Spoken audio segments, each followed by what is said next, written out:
ভুল সেই করে যে চেষ্টা করে।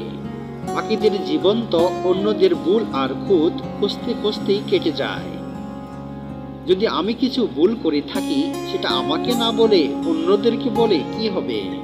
কারণ ভুলটা তো আমাকেই শুধরাতে হবে। কোটি কোটি মানুষের ভিড়ে মাত্র কয়েকজন ইতিহাস রচনা করতে পারে, আর তারাই ইতিহাস গড়তে পারেন যারা সমালোচনাকে ভয় পান না। গাছ লাগিয়ে তাতে জল না দিলে যেমন গাছ মরে যায়, সেরকমই সম্পর্ক টিকিয়ে রাখার জন্য তার যত্ন নেওয়া প্রয়োজন।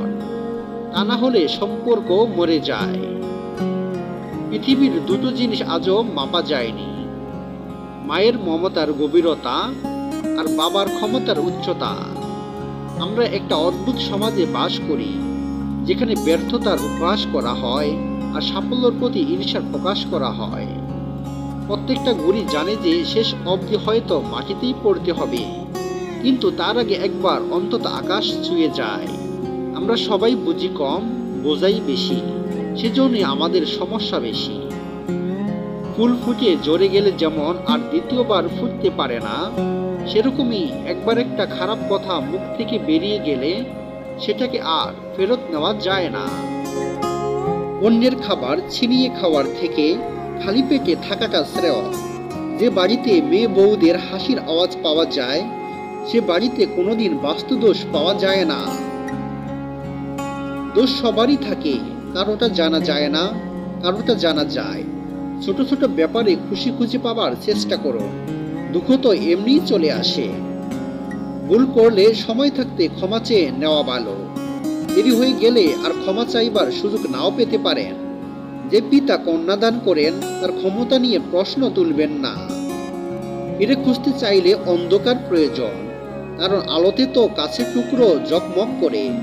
আমরা ঘুমিয়ে স্বপ্ন দেখি, কিন্তু ঈশ্বর আমাদেরকে প্রতিদিন ঘুম থেকে জাগিয়ে তোলেন, যেটা আমরা সে স্বপ্ন পূরণ করতে পারি।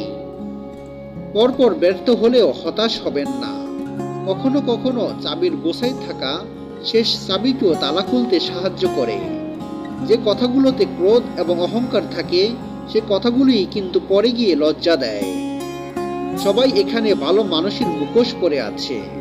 কে সত্যিকারের ভালো আর কে নয়, সেটা খোঁজা আপনার দায়িত্ব। যারা আপনাকে হিংসে করে, তাদের উপরে কখনো রাগ করবেন না, কারণ তারাই একমাত্র বোঝেন যে আপনি তাদের থেকে অনেক এগিয়ে।